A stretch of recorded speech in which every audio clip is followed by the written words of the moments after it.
The organizational happiness workshop covered a few different things. We first talked about the importance of actually being able to articulate the business case for happiness.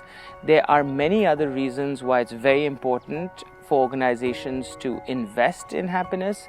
But the business case is one that you should have clarity on, because otherwise it's very hard for an organization to move forward. So once we looked at the different drivers of the business case, we then went in to look at a framework for happiness, because happiness is a complex idea.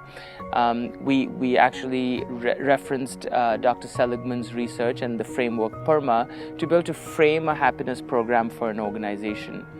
We then looked at a tool that allows an organization to actually get feedback on how happy their employees are.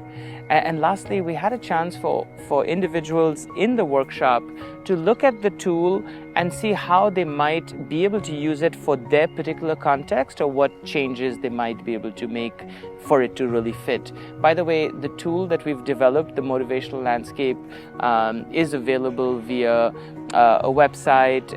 It scales to mobile devices. So our goal is to make it easy for anyone who really believes that happiness is essential in organizations to actually be able to implement an agenda that's research-based, but at the end that's very practical, usable, and easy, and I would say also very inexpensive to implement and get real-time feedback on how happy and engaged the people they work with are.